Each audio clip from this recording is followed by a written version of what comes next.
সকলকে দরগাপুর ইউনিয়ন পরিষদের পক্ষ থেকে অনেক অনেক ধন্যবাদ এবং শুভেচ্ছা।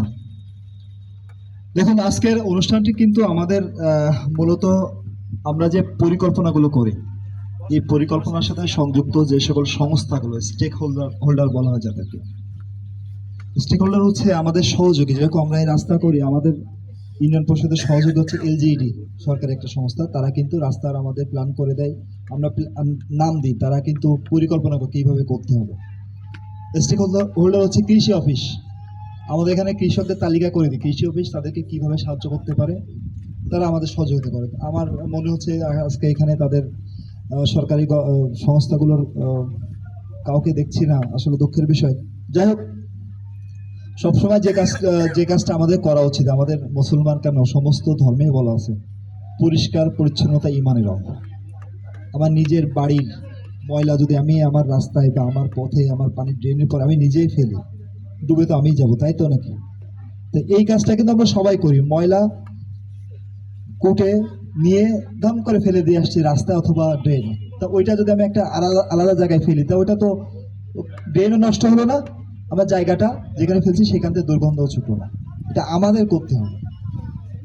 নিজেরাই যদি পরিষ্কার থাকি, নিজেরাই যদি চিন্তা ভাবনা করি যে আমার পরিবেশ আমি সুন্দর রাখবো, কারোর লাগবে না, তাহলে কিন্তু কারোর লাগেই না, নিজেই আমরা সবকিছু করতে পারি।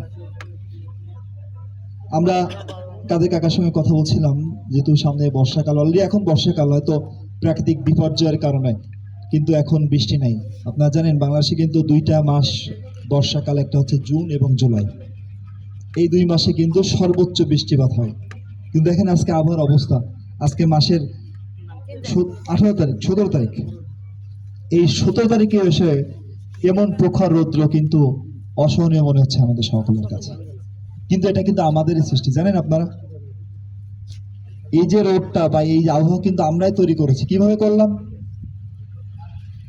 ভালো করে মনে করেন। দেখেন আমাদের আশেপাশে এই যে বড় বড় জায়গায় ফেলানো সব বিল, আমরা গাছ কাটছি, গাছ কেটে গাছ লাগাচ্ছি না, বড় বড় গাছগুলো কেটে ফেলে দিচ্ছি, গাছ লাগাচ্ছি না। তো এই গাছ কিন্তু অক্সিজেন ছাড়ে, যে অক্সিজেন কিন্তু আমরা গ্রহণ করে বেঁচে আছি। আপনার এই বিলের ভিতরে যান, যে দেখুন শ্বাসকষ্ট হচ্ছে, কেন হচ্ছে? ওখানে কোনো গাছ নাই। গাছ অক্সিজেন ছাড়ে শুধুমাত্র না, অক্সিজেন ছাড়ার পরেও আমরা যে অক্সিজেন নিচ্ছি, সেই অক্সিজেন নেওয়ার পরেও কিছু অক্সিজেন কিন্তু বায়ুমণ্ডলে চলে যায়, যেটা বায়ুমণ্ডলকে ঠান্ডা রাখে। এই যে মেঘ হচ্ছে, এই মেঘগুলো কিন্তু বৃষ্টিপাত হয় কখন জানেন? যখন অক্সিজেন পর্যাপ্ত পরিমাণে থাকে। আপনারা এই যে অনেকে অসুস্থ হয়, অসুস্থ হওয়ার পরে দেখবেন যখন অক্সিজেন দেওয়া হয়, অক্সিজেন ঠান্ডা না গরম, কেউ চেক করে দেখছেন? অক্সিজেন কিন্তু ঠান্ডা। এই মেঘগুলো বৃষ্টি ঘটাইতে পারে তখন যখন পর্যাপ্ত পরিমাণ অক্সিজেন থাকে এবং ওই অক্সিজেন ওই মেঘটাকে ঠান্ডা করে দেয়। ঠান্ডা হওয়ার পরে কিন্তু সেখানে বৃষ্টি হয়। কিন্তু আমাদের আশেপাশে কি গাছ আছে নাকি পর্যাপ্ত?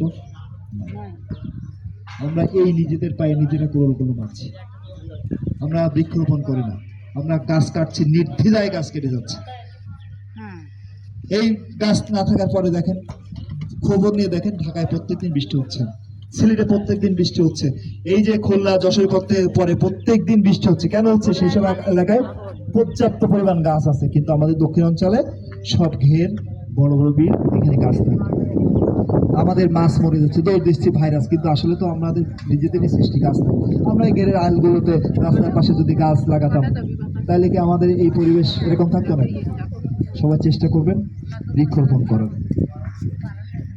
ওই পানি দরগাপুর প্রতিদিন ইউটিউব চ্যানেল পেজ প্রচার মাধ্যম আপনারা আমাদের চ্যানেলটি সাবস্ক্রাইব করে আমাদের সাথে থাকুন। নিজেরাই যদি আন্তরিক থাকি তাহলে